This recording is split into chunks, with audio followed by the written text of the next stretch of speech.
Começa agora os 10 mil deles.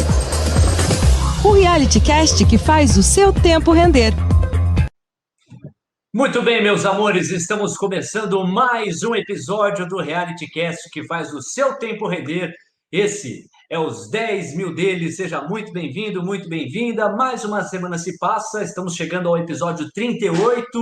Digamos assim que já houve episódios mais doces. Não é o caso desse, que nós perdemos para o Ibovespa.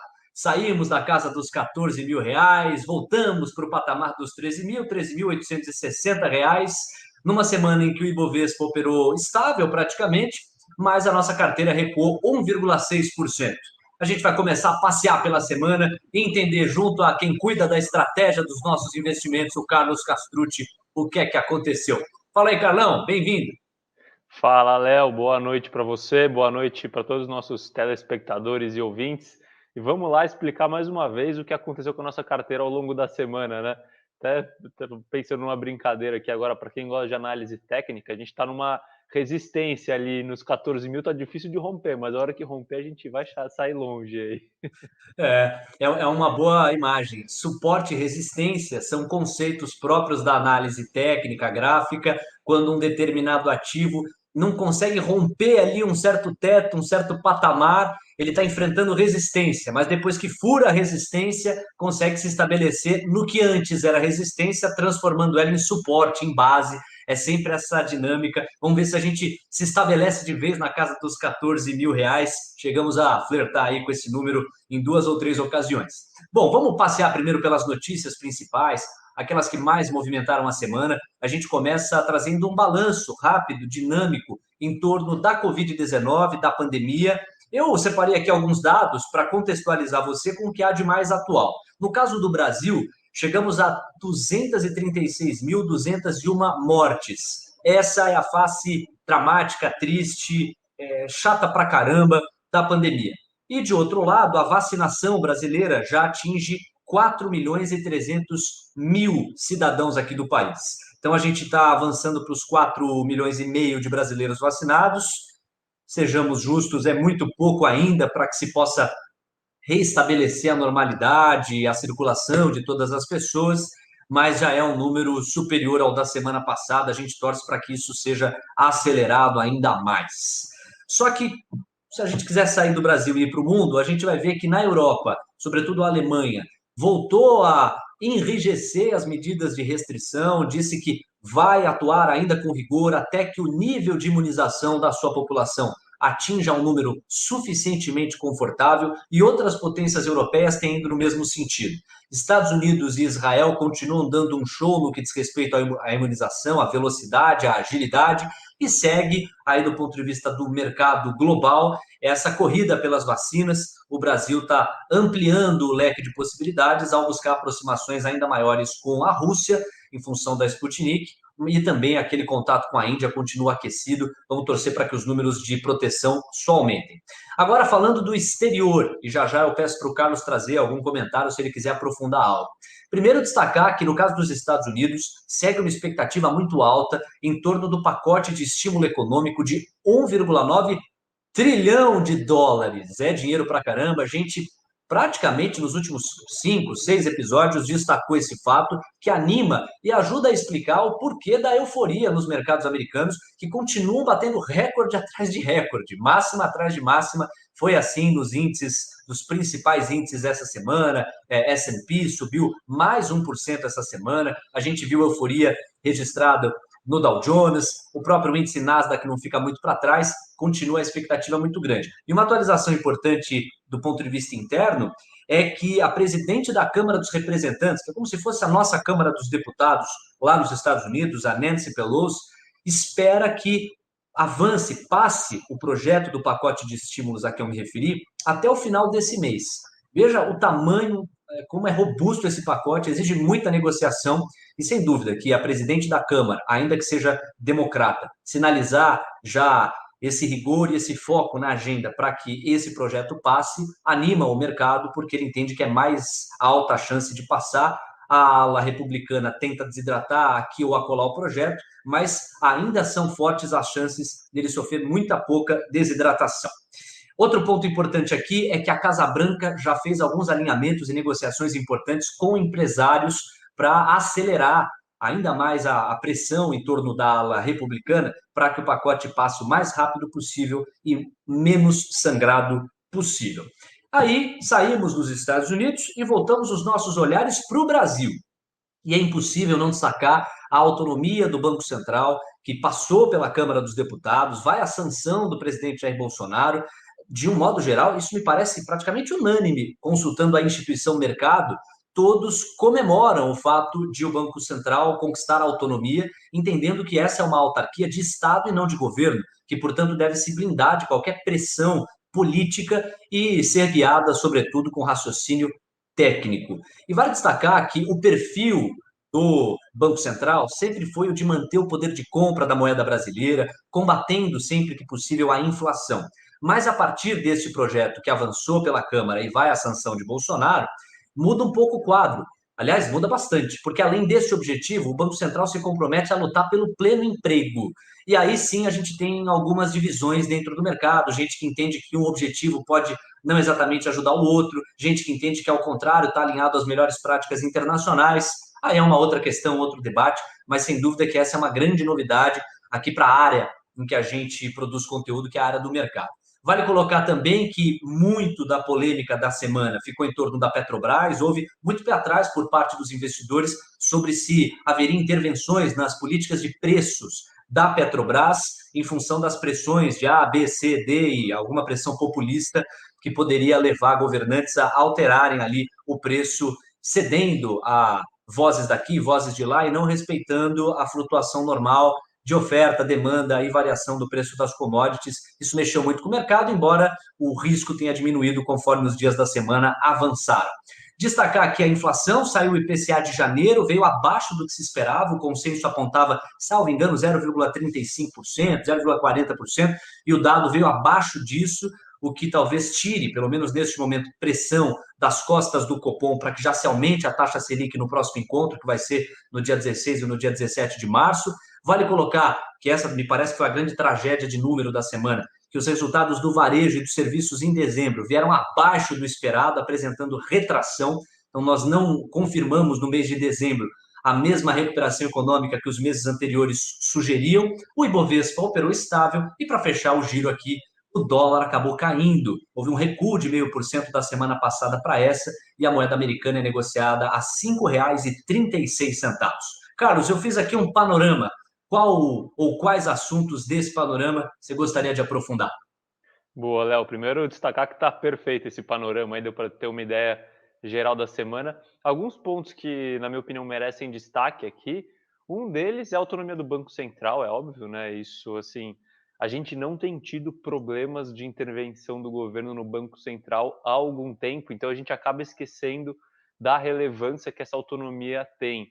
Mas, se a gente pega o passado aí do Brasil, a gente vê que a gente já sofreu com algumas intervenções, políticas monetárias, né, de queda de juros forçadas, ou seja, que não estavam equivalentes ao que a economia demandava e assim em diante. Então, na minha opinião, isso é super positivo. E aí tem essa adição da busca pelo pleno emprego, tem essa polêmica de se é bom ou não, se é sustentável ou não.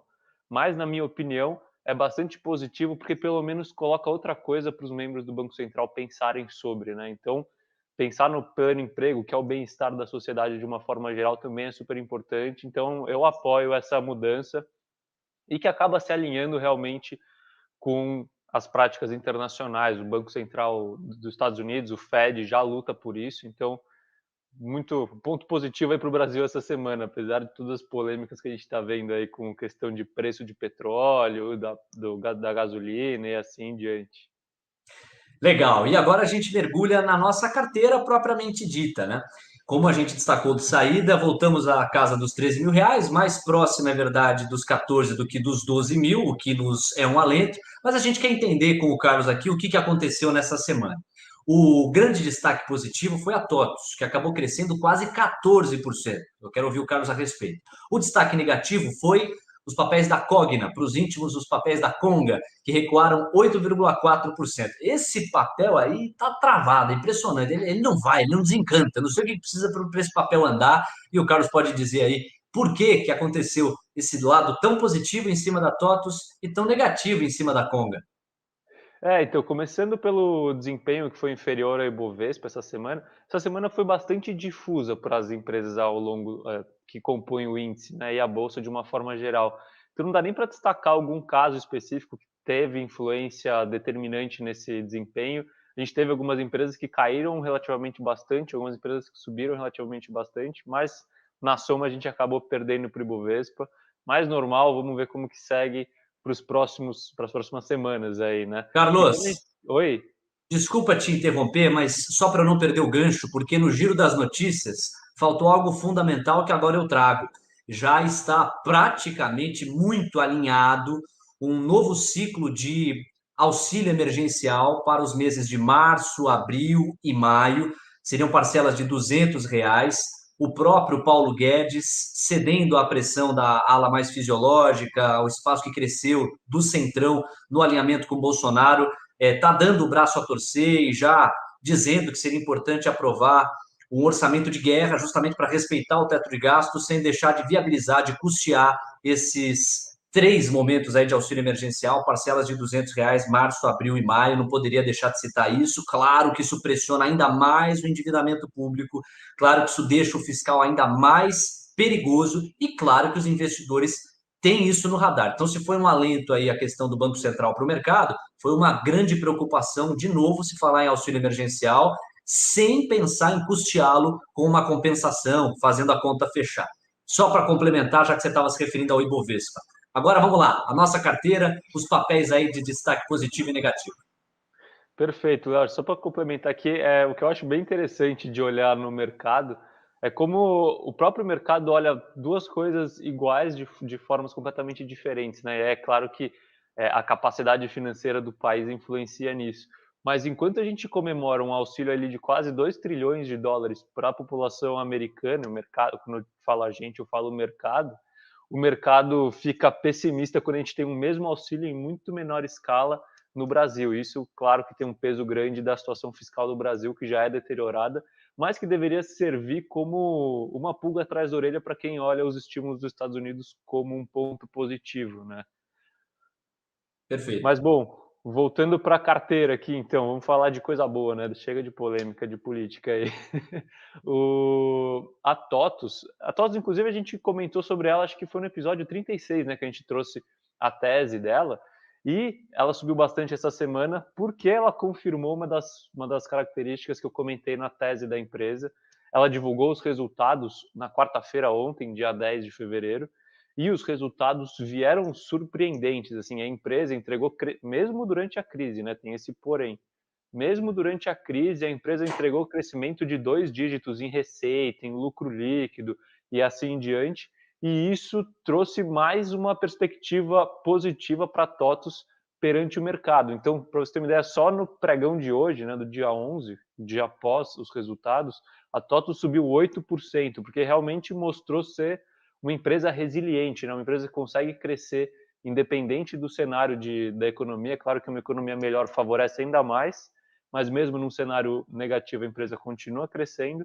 Então, isso justifica em grande parte essa valorização da TOTUS nessa semana. E a TOTUS hoje, ela representava 5% da nossa carteira quando a gente conversou no episódio 36, e hoje ela representa 4%. Então, como a gente teve uma valorização grande ali, o meu retorno, a história de sempre, né, do retorno que eu espero ficou menos interessante, eu reduzi um pouco a posição em TOTUS para investir em algumas empresas que eu considero que estão mais atrativas no momento. E quando a gente fala de Cogna, eu acho que aí é o medo do resultado que vai vir, porque não teve nenhum fato específico aí, mas a Cogna vem sofrendo bastante, tá, na minha opinião, uma empresa que está bastante barata, né, com bastante pessimismo do mercado. E o que a gente tem para fazer agora é esperar, né? Espera, acompanha os resultados, vê se eles seguem as projeções que a gente tem, e se seguirem, a gente deve sorrir lá na frente. Se não, a gente tem que ter ciência de que a gente errou e aí trocar a posição, mas por enquanto eu continuo bastante otimista com Cogna no longo prazo. No curto a gente ainda não sabe como que o papel vai desempenhar. Bom, vamos lá falar para nosso público sobre mais uma empresa. Dividir com quem nos acompanha a tese por trás hoje da Sanepar. A Sanepar é uma companhia de saneamento do Paraná, tem bastante tradição e o Carlos aposta nela. Só que a aposta do Carlos não é uma aposta boba alegre, é uma aposta que tem uma base. E é justamente essa base que a gente passa a destrinchar a partir de agora. Fala aí, Carlos. Bom, a Sanepar, ela é uma antiga nova posição, né? Assim, ela foi uma das primeiras empresas que eu investi e saiu da carteira e agora voltou de novo. Mas eu vou explicar um pouquinho aqui do que é a empresa, como que funciona o negócio dela, né? Que é relativamente simples. E explicar depois os fatores de risco e por que eu estou investindo nela. Mas começando pela empresa, então, Léo, ali a gente já começa com uma questão complicada de governança corporativa, né? Que não é o que eu costumo gostar. É uma empresa de economia mista. O que é uma empresa de economia mista? Uma parte dela é de capital privado, né? Por isso que ela é negociada na bolsa. Mais uma outra parte, quem controla a empresa é o estado do Paraná. Então, ali a gente tem uma questão que vai sempre dar uma dor de cabeça para o investidor e que até me inibe de investir mais do que eu gostaria, mais do que eu invisto hoje em dia na empresa, porque isso sempre gera um risco para a tese, né? Risco de intervenção e assim em diante. Mas falando um pouquinho do mercado, né? Como que funciona uma empresa de saneamento, né? Assim, até o último marco do saneamento básico, né? A gente teve essa mudança de legislação que eu não vou entrar muito a fundo agora, mas todas as empresas ainda operam conforme a legislação anterior. Como que funcionava? Cada município do estado, então aqui a gente vai falar do Paraná especificamente, negocia os seus contratos de fornecimento de saneamento básico, né, inclui água e esgoto, com a empresa do estado, que no caso é a Sanepar, aqui no Paraná, e esses contratos costumam ter um prazo de 30 anos e não tem concorrência ali, não tem uma licitação, né, é simplesmente uma negociação da empresa do estado com os municípios. Quando esse contrato é fechado, o que a empresa, no caso a Sanepar, faz? Ela investe na construção e na manutenção das redes de água e esgoto que vão fornecer esses serviços de saneamento para as famílias e para as empresas de determinado município. E quando esses investimentos foram realizados e o negócio está funcional, ela começa a cobrar uma tarifa por esse serviço, tá?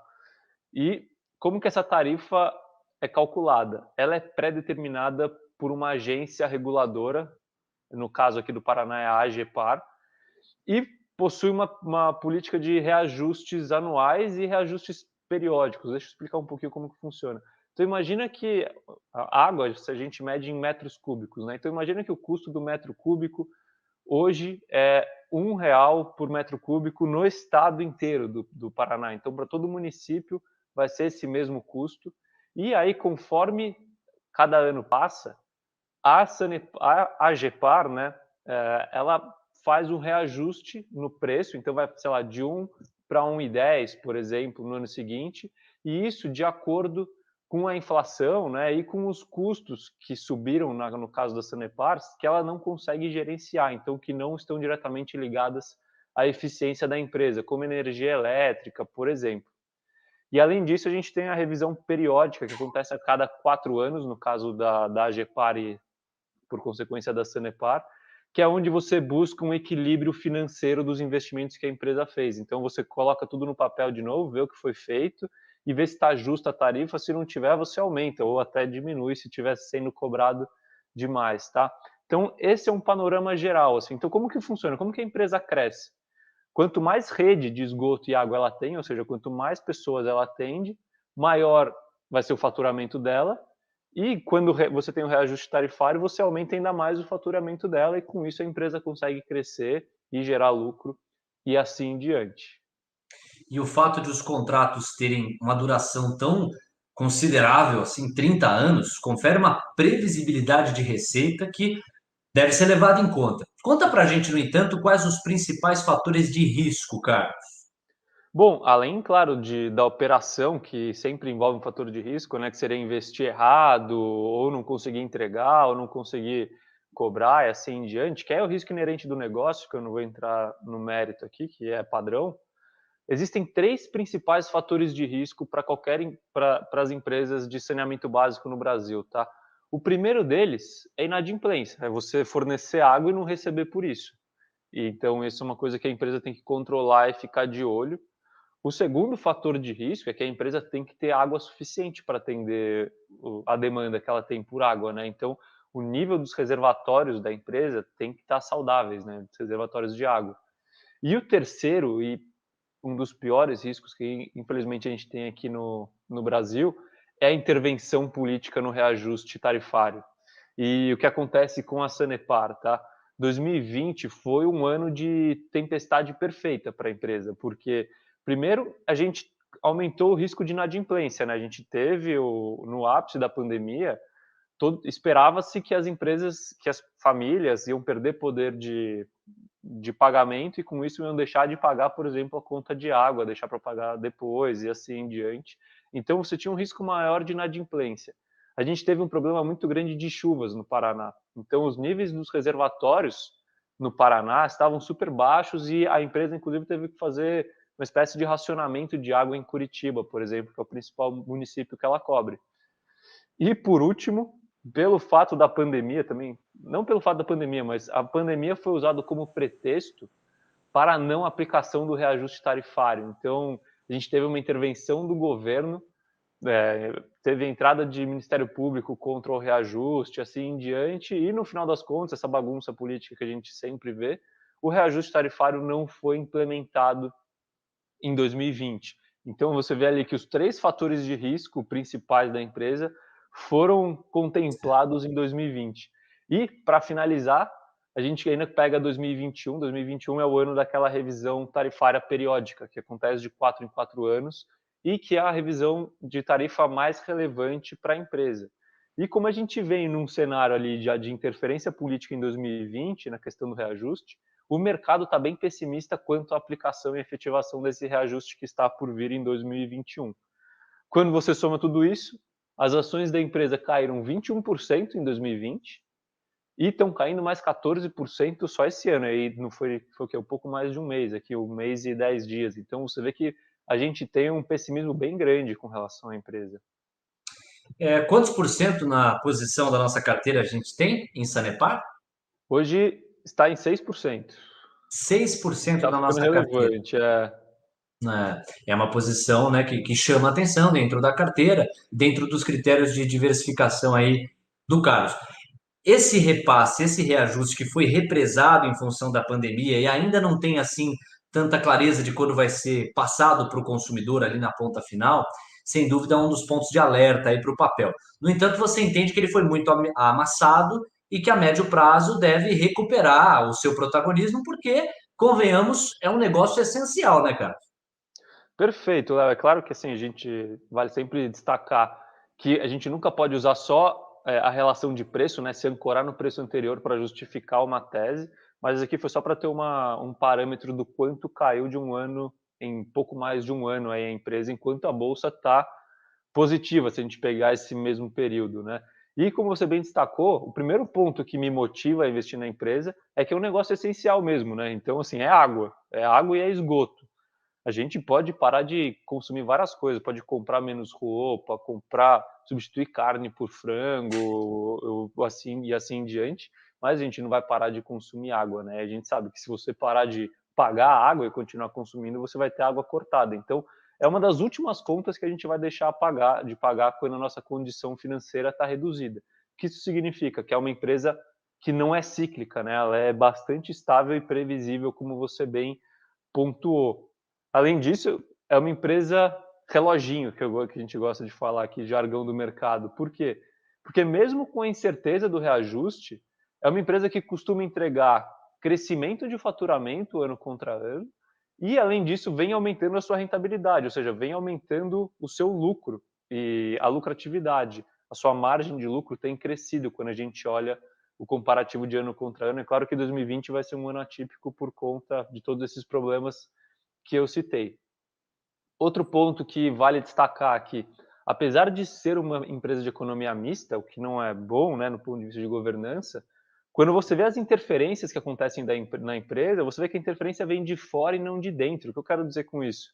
Não é o governo que não quer, que faz com que a Sanepar não reajuste.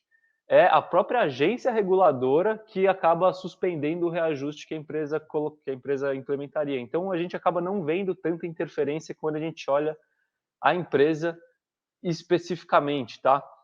E, além disso, quando a gente fala de balanço, nível de alavancagem financeira, né, de endividamento, é saudável e é constante, tá?